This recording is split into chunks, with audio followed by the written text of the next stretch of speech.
जीवन्मुक्तिप्रदं देवं क्षमापूर्णं जगद्गुरुं वन्दे परमहंसाख्यं नित्यानन्दाय स्वागतम्। आनन्दानुभवास्वादं सर्वरोगनिवारकं वन्दे पापविनाशक्तं नित्यानन्दाय स्वागतम्।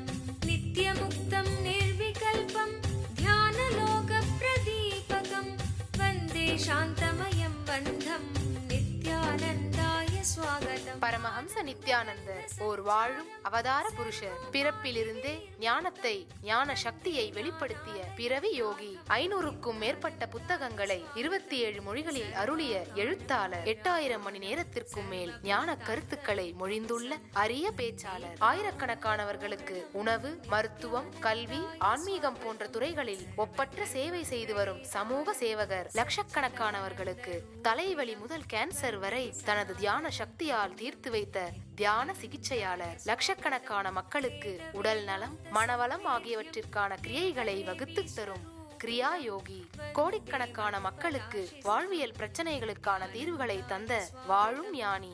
151 நாடுகளில் தியான மையங்களோடும் 40க்கும் மேற்பட்ட நாடுகளில் ஆசிரம கிளைகளோடும் நடந்து வரும் உலகளாவிய நித்யானந்த தியானபீட ஆன்மீக இயக்கத்தின் நிறுவனர்.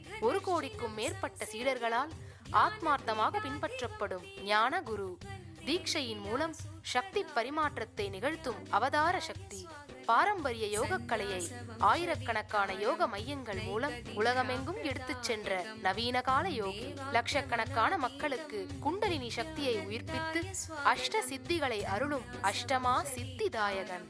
உலகம் முழுவதும் வைதீக ஆலயங்களை அமைத்து வேத கலாச்சாரத்திற்கு மறுமலர்ச்சி அளித்த ஆன்மீக சுடர். லட்சக்கணக்கான இளைஞர்களின் எதிர்காலத்திற்கு வழிகாட்டியாய் திகழும் ஒரே இளம் குரு. உலகிலேயே இணையதளத்தின் மூலம் அதிகமாக பார்க்கப்படும் ஆன்மீக குரு. அரசியல் துறையிலும் ஊடகத்துறையிலும் ஊடுருவி இருக்கும் நாத்திக ரவுடி கும்பல்களால் தொடுக்கப்பட்ட மத தாக்குதலையும் தாண்டி ஒப்பற்று ஒளிரும் ஆன்மீக ஒளி. அசைக்க இயலாத, என்றென்றும் நிலைத்திருக்கும் ஞான கல்ப விருட்சம். आनन्दानुभवास्वादं सर्वरोगनिवारकं वन्दे पापविनाशक्तं नित्यानन्दाय स्वागतम्। नित्यमुक्तं निर्विकल्पं ध्यानलोकप्रदीपकं वन्दे शान्तमयं बन्धं नित्यानन्दाय स्वागतम्। आनन्दगन्धसञ्चारं सर्वोपाधिविनिर्मुक्तं वन्दे ज्ञानालयं नाथं नित्यानन्दाय स्वागतम्।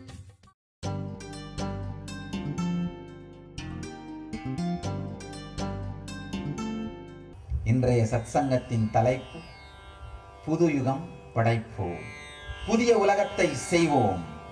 அப்பரும் சுந்தரரும் அவ்வையும் ஆண்டாளும் வாழ்ந்த என் தமிழ்நாடு, ஆலயங்களை சார்ந்தே வாழ்ந்த நம் வாழ்க்கை முறை உலகத்திலேயே யூதர்களுக்கு அடுத்தபடியாக அதிக அளவு ஸ்தோத்திரங்கள், சாக்ரட் சென்டிமெண்ட்ஸ்னு சொல்லுவோம், ஸ்தோத்திரங்கள் உடைய மொழி தமிழ். யூதர்களுக்கு அடுத்தது உலகத்திலேயே. சம்ஸ்கிருதம் கூட 3வது தான். முதலில் யூதர்கள், அடுத்தது தமிழ்தான் உலகத்திலேயே. இவ்வளவு பல்வேறு விதமான பெருமைகளோடு ஆழமான ஒரு வாழ்க்கை முறையை கொண்டிருந்த தமிழ் சமுதாயத்திற்கு ஏன் இவ்வளவு துக்கம்? உலகத்திலேயே அதிக அளவு இளைஞர்கள் தற்கொலை செய்து கொள்ளும் மாநிலம் தமிழ்நாடு. புரிந்து கொள்ளுங்கள், இந்தியாவிலேயே அல்ல, உலகத்திலேயே. உலகத்திலேயே அதிக அளவு இளைஞர்கள் தற்கொலை செய்து கொள்ளும் மாநிலம் தமிழ்நாடு. இந்தியாவிலேயே அதிக அளவு மதுவை குடிக்கும் மனிதர்களும் இருப்பது Tamil Nadu. Largest consumer of liquor, ஆல்கஹாலை அதிக அளவு கன்சியூம் பண்ற ஸ்டேட் தமிழ்நாடு. நான் சொல்றது எல்லாமே தெளிவான புள்ளி விவரங்கள். இந்தியாவிலேயே அதிக அளவு இளைஞர்கள் மன அழுத்தம், மன உளைச்சல் சார்ந்த வியாதிகளினால் கஷ்டப்படுவதும் அது சார்ந்த மருந்துகளை எடுத்துக்கொள்வதும் தமிழ்நாடு தான். மிகவும் கொடுமையான புள்ளி விவரங்கள். இதுக்கு காரணம் என்னன்னு நானும் ஆழ்ந்து மீண்டும் மீண்டும் யோசித்துக் கொண்டிருந்தேன். இந்தியாவிலேயே அதிக அளவு HIV இருக்கிற மாவட்டம் நாமக்கல் மாவட்டம், மாநிலம் தமிழ்நாடு. இப்பேற்பட்ட துக்கங்கள் ஏன் வந்தது? ஆழ்ந்து யோசித்த பொழுது, பல்வேறு ஆராய்ச்சிகளையும் செய்த பொழுது நான் கண்டுபிடித்த சில உண்மைகளை உங்களோடு பகிர்ந்து கொள்ள விரும்புகின்றேன். முதல் விஷயம், வேர்ல்ட் ஹெல்த் ஆர்கனைசேஷன், உலக சுகாதார நிறுவனம் சொல்ற ஒரு மிகப்பெரிய முக்கியமான புள்ளி விவரம் என்னன்னா, என் தமிழ் இளைஞர்கள் தற்கொலை செய்து கொள்வதை பார்க்கும் பொழுது, நம் தமிழ் மக்கள் போதைக்கு அடிமையாகி வாழ்க்கையே கெடுத்துக் கொண்டு வீணாகும் பொழுது, நம் தமிழ் பெண்கள் மன உளைச்சலால் துக்கத்தால் பல்வேறு மனவியாதிகளுக்கு ஆளாவதை பார்க்கும் பொழுது, இந்த பாவிகளின் பாதகம் நாட்டை கொள்ளையடிக்கின்ற ஒரு வேலையை மட்டும் செய்து தொலைத்திருந்தால் கூட நாம் வயிற்றில் துணியை கட்டி கொண்டாவது, ஏழ்மையில் உயிரோடாவது வாழ்ந்திருப்போம். நாத்திகம்ங்கிறதே உணர்வு வறுமையில் ஏற்படுகிற ஒரு கள்ளி செடி, வேற ஒண்ணும் இல்லைங்க. இதுக்கு மேல வாழ்க்கையில எதையும் யோசிக்க முடியல அப்படிங்கிற டிப்ரெஷன்ல செவத்துல போய் முட்டிக்கிற மன அமைப்பு தான் நாத்திகம். தன்னுடைய வாழ்க்கையில, நம்முடைய வாழ்க்கையில எல்லாம் ஏற்படுற சங்கடங்களுக்கு நமக்கு நாமே தேறுதல் சொல்லிக்கொள்ளவும், ஆறுதல் சொல்லிக்கொள்ளவும், எழுந்து நிற்கவும் நம்மை தூண்டுகின்ற ஆன்மீக கருத்துக்கள், ஞான கருத்துக்கள் நம்முடைய வாழ்க்கையில இல்லைன்னா நம்ம கதி என்ன ஆகும்? நம்மை நாமே மீண்டும் எழுப்பி நிறுத்திக் கொள்ளக்கூடிய வாழ்க்கை முறைதான் ஆன்மீகங்கய்யா. நான் ஒரு விஷயம் என்னன்னா, யாரையாவது நீங்க அடிமையா வச்சிருந்த ஆளணும் அப்படின்னா அவன் தன்னைத்தானே மீண்டும் மீண்டும் உயர்த்தி கொள்ளுகின்ற ஒரு தெளிவு அவனுக்கு இருக்கக்கூடாது. இருந்தா நீங்க அடிமையா அவனை வச்சிருக்க முடியாது. நமக்கு தேவை என்ன? ஓட்டு போடும் இயந்திரங்களாக, அடிமைகளாக நமக்கு இருக்கக்கூடிய சில கோடி மக்கள். பகுத்தறிவு என்கின்ற பெயராலே நாட்டு மக்களின் உணர்வை எல்லாம் வறுமையாக்கி, கள்ள உணர்வு, ஹிப்போக்ரசின்னு சொல்லுவோம், தங்களுக்கே நம்பிக்கை இல்லாத, தெளிவில்லாத ஒரு கருத்தை மக்கள் மீது, மற்றவர்கள் மீது திணித்தல். சக்தி வாய்ந்த சிவஸ்தலமான திருவண்ணாமலை நித்யானந்த தியான பீடத்தில் பிப்ரவரி 20 2012 அன்று மகா சிவராத்திரி பெருவிழா. கல்வியின் வடிவமான பிரம்மாவிற்கும் செல்வத்தின் வடிவமான விஷ்ணுவிற்கும் கூட எட்டாத அருட்பெரும் ஜோதியாக ஈசன் வெளிப்பட்ட இடம் திருவண்ணாமலை. வெளிப்பட்ட நாள் சிவராத்திரி. அதே நன்னாளில் அதே ஸ்தலத்தில் வாழும் அவதார புருஷருடன் சிவகுண்டலினி தியானத்தில் மூழ்க வாருங்கள். சிவராத்திரி தின சிறப்பு நிகழ்ச்சிகள். வாழும் ஞானி பரமஹம்ச நித்யானந்தர் வழங்கும் சிவராத்திரி தின சிறப்பு தியான சத்சங்கம். சக்தி வாய்ந்த சிவகுண்டலினி தியானம். பிணிகளை எல்லாம் தீர்க்கும் பெரும் சக்தி வாய்ந்த மகா ருத்ராபிஷேகம் நடைபெறவிருக்கிறது. மேலும் சிவராத்திரி தினத்தன்று எண்ணங்களை நிஜமாக்குவதற்கான சக்தியை தரும் கல்பத்தரு முழுநாள் தியான முகாம் நடைபெறவிருக்கிறது. பரமஹம்சர் ஒவ்வொருவருக்கும் சக்தி தரிசனமும் தீட்சையும் அளிக்கின்றார். இந்த மகா சிவராத்திரி பெருவிழாவில் கலந்து கொண்டு சிவபெருமானின் அருளையும் பரமஹம்சரின் ஆசீர்வாதத்தையும் பெற அனைவரும் வருக. நடைபெறும் இடம் நித்யானந்த தியான பீடம், கிரிவலப்பாதை, திருவண்ணாமலை. தொலைபேசி எண்கள் 7200003311 7200003322. கடவுள் அப்படிங்கிற ஒரு தத்துவம் நம்முடைய வாழ்க்கையை நாமே மீண்டும் மீண்டும் புதுப்பித்துக் கொள்வதற்கான ஒரு நம்பிக்கை நட்சத்திரம். ஒரு துக்கம் வந்தது, டிப்ரெஷன் தான், என்ன பண்றோம்? கடவுள் பார்க்க. சரி, எல்லாத்தையும் என்ன ஒரு சக்தி இருக்கு, என்ன பண்றது? வாழ்க்கை இப்படித்தான். நம்மை நாமே எழுப்பி நிறுத்திக் கொள்கின்றோம்.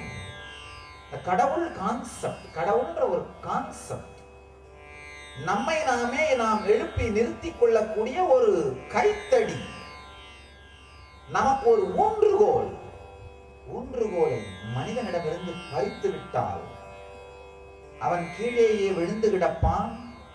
என்ன வேண்டுமானாலும் நாம் செய்யலாம் என்கின்ற எண்ணத்தால் உங்களிடமிருந்து உங்கள் ஊன்றுகோல்கள் பறிக்கப்பட்டன.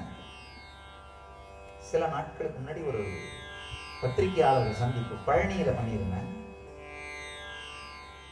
எல்லாரும் கேட்டாங்க, சாமி இந்தியாவினுடைய மிகப்பெரிய பிரச்சனையா நீங்க என்ன பார்க்கறீங்க? தெளிவாக தெரிந்து கொள்ளுங்கள். மிக தெளிவாக சொல்கிறேன், இந்தியாவினுடைய எதிர்காலத்தினுடைய மிகப்பெரிய பிரச்சனை, நாம் எதிர்நோக்கி இருக்கின்ற மிகப்பெரிய பிரச்சனை ஊழல் இல்ல.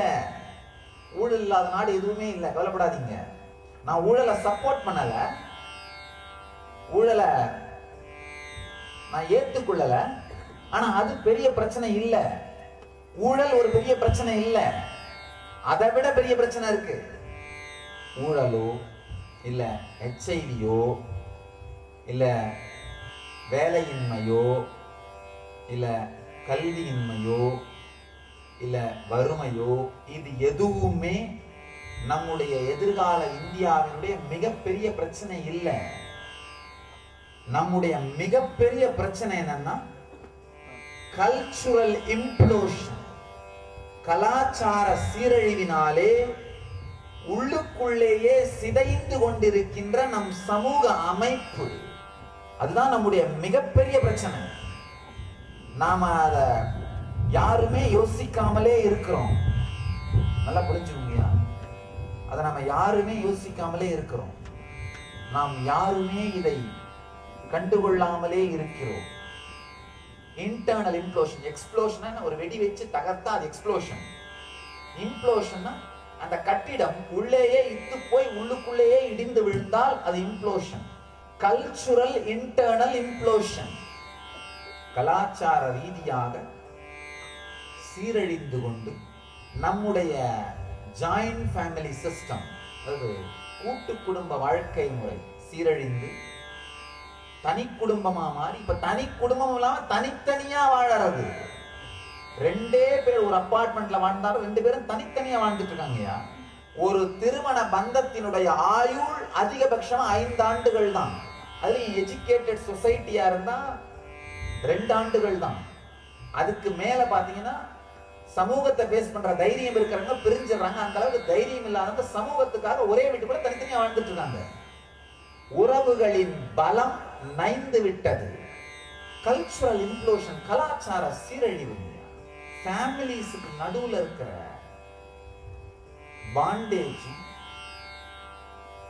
உறவுகளுக்கு நடுவுல இருக்கிற ஆழம் குறைஞ்சிட்டே போச்சுன்னா நமக்குள்ள இருக்கிற டிப்ரெஷன் நம்மை அறியாம அதிகமாகிட்டே போகும். டிப்ரெஷன் அதிகமாச்சுனாலே நேரடியா அடிக்ஷனும் சூசைடு தானே வழி. அடிக்ஷன் போதைக்கு அடிமையாகிறதும் தற்கொலையும் தானே வழி. இது எல்லாத்துக்குமே காரணம் நாத்திக நாராசம்.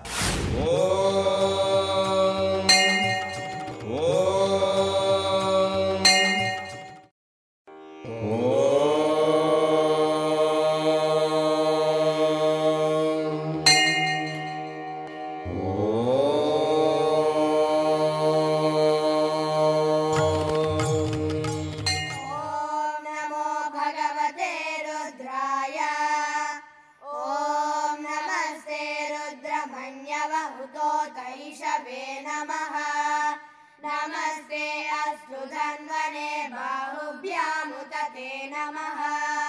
या तैषु शिवतमा शिवं बभूव ते धनुः। शिवा शरव्याया तव तया नो रुद्रमृडया। या ते रुद्र शिवा तनूरघोरा पापकाशिनी तया नस्तनुभाषन्त। இஸ்லாமிய சகோதரர்களுக்கும் கிறிஸ்தவ நண்பர்களுக்கும் கூட அழைப்பு விடுக்கின்றேன். கிறிஸ்தவ நண்பர்களே, இஸ்லாமிய சகோதரர்களே, ஒன்று சேருங்கள். நாமெல்லாம் ஒன்று சேர்ந்து நாத்திகத்தை நாட்டை விட்டே விரட்ட வேண்டிய நேரம் வந்துவிட்டது.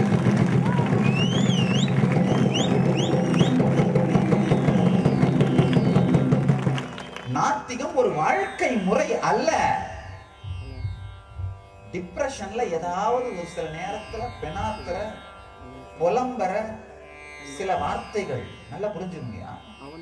உங்க டீனேஜ் பையனுக்கு சினிமாவுக்கு போக நீங்க காசு கொடுக்கலன்னா அவன் உங்களை திட்டுற மாதிரி, வாழ்க்கையில சிலதெல்லாம் நம்மளால சாதிக்க முடியலன்னா கடவுளை திட்டுறது, அவர் இல்லவே இல்லைங்கிறது. கடவுள் உங்களுக்கு தினந்தோறும் கத்திரிக்காய் வாங்கிட்டு கொடுக்கறதுக்காக இல்ல, அந்த கத்திரிக்காயை நீங்களே உருவாக்கிக்கிற இன்டெலிஜென்ஸ் தான் அவர் கொடுக்க முடியும். உழைத்து வாழ்வை உயர்த்தி கொள்ள முடியாத மூடர்கள் பகுத்தறிவு என்கின்ற பெயராலே கலாச்சார சீரழிவை செய்திருக்கின்றார்கள். மக்களே, விழித்துக் கொள்ளுங்கள். நாம் நம்மையே காத்துக்கொள்ள வேண்டிய நேரம் வந்துவிட்டது. சமூக பொறுப்புடைய மீடியாக்கள் அனைவரிடமும் நான் ஒரு ஆழ்ந்த வேண்டுகோளை வைக்கின்றேன். கல்ச்சுரல் இம்ப்ளோஷன் இந்தியா எதிர்நோக்கிற மிகப்பெரிய பிரச்சனை. உடனடி தேவை, நம்முடைய உடனடி தேவை என்னன்னா உறவுகளின் மீது நம்பிக்கையை ஏற்படுத்துதல். ஐயா, உங்களுக்கு எல்லாருக்கும் நான் சொல்ல விரும்புற ஒரு முக்கியமான செய்தி, தயவு செஞ்சு உங்கள் உறவுகள் மேல தொடர்ந்து அவநம்பிக்கையை ஏற்படுத்துகிற இந்த டிவி சீரியல்களை பார்ப்பதை நிறுத்துங்கள்.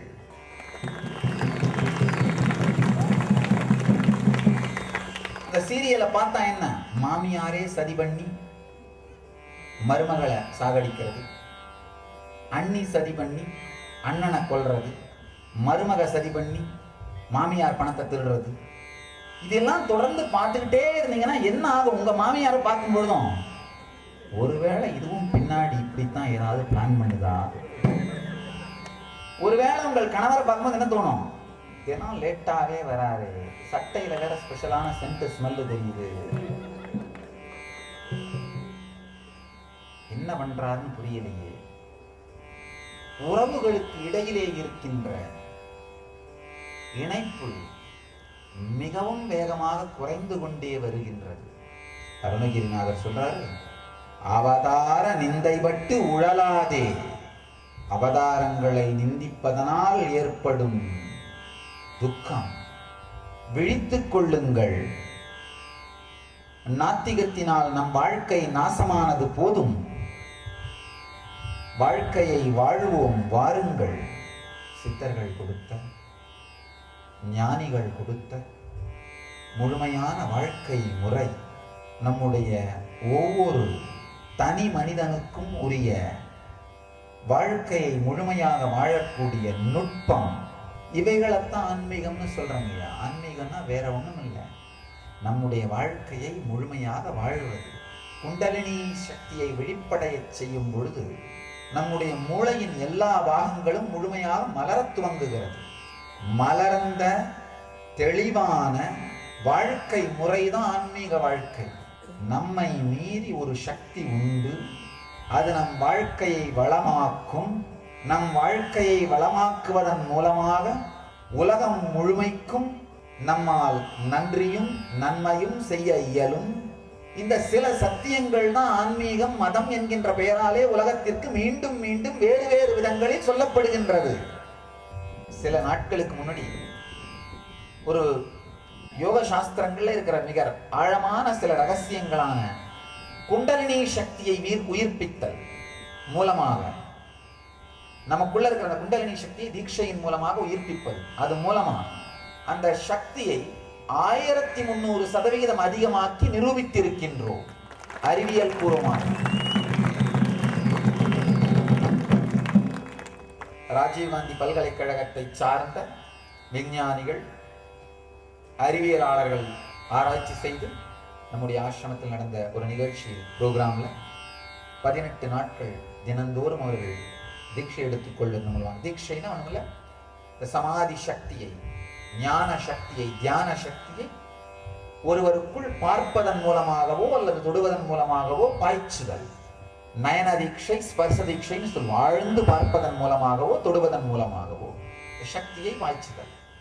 தீட்சையின் மூலமாக 18 நாட்களுக்குள் ஒருவரின் மைட்டோகாண்ட்ரியா செல் எனர்ஜி 1300% அதிகமாவதை அறிவியல் பூர்வமாக நிரூபித்திருக்கிறோம். இதன் மூலமாக பிளட் பிரஷர்ல இருந்து கேன்சர் வரை பல்வேறு வியாதிகள் தானாகவே நலனமடைவதையும், சரியாகுவதையும் நலமடைவதையும் விஞ்ஞானிகள் தெளிவாக நிரூபித்திருக்கிறார்கள். இது ஒரு ஆராய்ச்சி. இன்னொன்னு டெலிபோர்டேஷன் சொல்லுவோம், மெட்டீரியலைசேஷன். ஒரு பொருளை சக்தியாக மாற்றி விரும்புகிற தூரத்திற்கு கொண்டு சென்று மீண்டும் அந்த சக்தியை பொருளாக மாற்றுவது. அமெரிக்க ராணுவம் இது ரொம்ப ஆழமா ஆராய்ச்சி பண்ணியிருக்காங்க. போட்டான்ஸ், சில அணுப்பொருட்களை ஒரு 30 யார்டுனா 90 அடின்னு சொல்லலாம். அந்த 90 அடி தூரத்திற்கு கொண்டு செல்வதற்கே 4500 கோடி செலவு செய்திருக்கிறார்கள். அவ்வளவு பெரிய எக்யூப்மெண்ட்ஸ் எல்லாம் தேவைப்படுது டெலிபோர்ட் பண்றதுக்கு மாடர்ன் டேல. ஆனா 8000 ஆண்டுகளுக்கு முன்பு எங்கள் மூதாதையர் புலிப்பாணியும் போகரும் நினைத்த மாத்திரத்தில் பொருட்களை மட்டுமல்ல உடலையும் கூட நினைத்த இடத்தில் மறைய வைக்கவும் தோன்ற வைக்கவும் உருவாகும் செய்யும் கலையை மிக தெளிவாக எழுதி வைத்திருக்கிறார்கள். அதை ஆழ்ந்து அனுபவபூர்வமாக உணர்ந்ததன் மூலமாக இந்த டெலிபோர்ட்டிங் அப்படின்னு சொல்ற ஒரு இடத்திலிருந்து பொருளை மறைய வைத்து மற்றொரு இடத்திற்கு அதை உயிர்ப்பிப்பது, தோன்ற வைப்பதை மிகவும் வெற்றிகரமாக அறிவியல் பூர்வமாக நிரூபித்திருக்கின்றோம். ஏறத்தாழ ஒரு 10 கிராம் அளவுள்ள விபூதி, குங்குமம் மற்றும் அக்ஷதை போன்றவைகளை 2300 கிலோமீட்டர் தூரத்திற்கு டெலிபோர்ட் செய்து அறிவியல் பூர்வமாக நிரூபித்திருக்கின்றோம். பைலட் ஸ்டடின்னு சொல்லுவோம். ஆரம்ப கட்ட ஆராய்ச்சிகள் வெற்றிகரமாக முடிந்திருக்கின்றது. திருவண்ணாமலை நித்யானந்த தியான பீடத்தில் பிப்ரவரி 20, 2012 மகா சிவராத்திரி திருநாளன்று கல்பத்தரு முழுநாள் தியான அனுபவ முகாம். உங்களின் எண்ணங்களை நிஜமாக்குவதற்கான சக்தியை தரும் ஒரு நாள் தியான அனுபவ முகாம். மகா சிவராத்திரி திருநாளன்று கல்பத்தருவில் வாழும் ஞானியிடமிருந்து பெறும் தீட்சை உடலிற்கு ஆரோக்கியத்தை அளித்து மனதிற்கு தெளிவை அளித்து உங்களுக்குள் இருக்கும் குண்டலினி சக்தியை உயிர்ப்பித்து உங்கள் வாழ்வில் எல்லா வளங்களையும் அருள்கிறது. கல்பத்தரு தியான முகாம் நடைபெறும் இடம் நித்யானந்த தியான பீடம், கிரிவலப்பாதை, திருவண்ணாமலை. தொலைபேசி எண்கள் 7200003311 7200003322.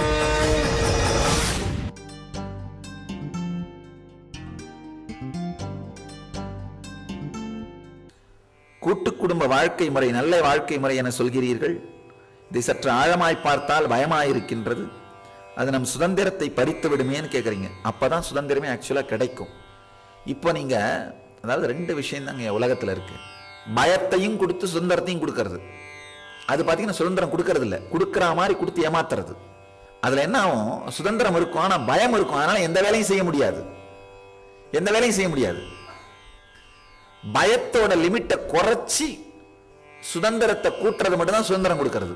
அது சாமி சொல்ற இந்த கூட்டு குடும்ப வாழ்க்கை முறையான ஆனந்த சமாஜத்துல மட்டும்தான் நடக்கும். ஆனந்த சமாஜத்துல மட்டும்தான் அது நடக்கும். யார் யாருக்கெல்லாமோ கட்டுப்பட்டு வாழ்ந்தாக வேண்டி இருக்கும் அல்லவான்னு கேட்குறீங்க. இதை எப்படி நல்ல வாழ்க்கை முறைன்னு சொல்ல முடியும்? கிடையாது. நல்லா புரிஞ்சுக்கோங்க. புலன்களுக்கு சுதந்திரம்னு ஒன்று இருக்கு, புலன்களிடம் இருந்து சுதந்திரம்னு இன்னொன்று இருக்கு. புலன்களுக்கு சுதந்திரம் கொடுத்தா எவ்வளவு சுதந்திரம் கொடுத்தாலும் அது நிம்மதி அடைய முடியாது. புலன்களுக்கு சுதந்திரம் கொடுக்கறது அந்த ராஜாங்க அவங்களுக்கு கொடுத்துக்கிட்ட சுதந்திரம். யார் கூட வேணா வாழறது, என்ன வேணா திங்கிறது, என்ன வேணா பண்றது. ஆனா அவங்களால கூட எல்லையை எட்டி பார்க்க முடியல. அவங்களால என்ன பண்ண, நிலத்தை மட்டும் தான் கட்டுப்படுத்த முடிஞ்சது. ஒரு ராஜா இருந்தானா, ஆஹா 7 லோகத்தையும் நாம ஜெயிச்சிட்டோம், ஆனா இன்னும் நமக்கு நிம்மதி இல்லையே அப்படின்னு யோசிச்சானா. காரணம் என்னன்னா, கடல் அவன் சொல்றதை கேட்கலையும். அதனால தானா. புலன்களுக்கு சுதந்திரம் கொடுத்தா அது முடியவே முடியாது. சாத்தியம் இருக்கா? ஏன்னா ஒண்ணும் இல்ல. ஒரு அழகான ஒரு முதுமொழி, இந்த உலகத்துல நம்ம எல்லாருக்குமே நம்ம எல்லாருடைய தேவைகளையும் பூர்த்தி பண்றதுக்கு தேவையான எல்லா ஐட்டமும் இருக்கு உலகத்துல. ஆனா ஒரே ஒரு மனிதனுடைய ஆசைகளை பூர்த்தி பண்றதுக்கான ஐட்டம் கூட இல்லை. மொத்த உலகத்திலையும் நம்ம எல்லோருடைய தேவைகளையும் பூர்த்தி செய்யறதுக்கான எல்லாமும் இருக்கு. ஆனா இந்த மொத்த உலகத்தையும் ஒரே ஒருத்தனுடைய ஆசைகளை கூட பூர்த்தி பண்ண முடியாது. புலன்களுக்கு சுதந்திரம்னா என்ன ஆகும்? ஒரு மனுஷன் கூட அதை அடைய முடியாது. புலன்களில் இருந்த சுதந்திரம் அப்படின்னா என்ன ஆகும்? எல்லாரும் அடைய முடியும். புலன்களில் இருந்த சுதந்திரம் ஆனந்த சமாஜம். புலன்களுக்கு சுதந்திரம் இப்ப நீங்க வாழ்ந்துட்டு இருக்க வாழ்க்கை முறை நடக்கவே நடக்காது. இது எண்டே கிடையாது. இதுக்கு எண்டே கிடையாது, தீர்வே கிடையாது. அதனால இது மிகப்பெரிய வித்தியாசம் இருக்கு. இன்டெலிஜென்ஸை ஜாஸ்தியாக்கி சுதந்திரத்தோட டெப்த்தை ஆழமாக்கி பயத்தோட ஆழத்தை குறைக்கிறது.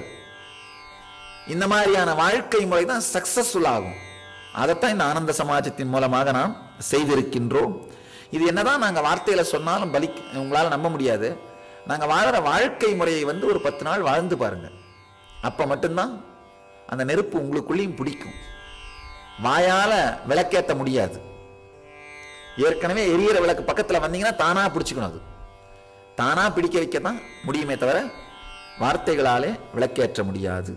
உங்கள் எல்லோரையும் நித்யானந்தத்தில் நிறைந்து, நித்யானந்தத்தில் மலர்ந்து, நித்யானந்தத்தில் கரைந்து, நித்யானந்தமாகிட ஆசீர்வதிக்கின்றேன். நன்றி. ஆனந்தமாக இருங்கள். நித்யானந்த தியானபீடம், நித்யானந்தபுரி ஆஃப் மைசூர் ரோடு, விடுதி, பெங்களூர். 9742203311 08027202084.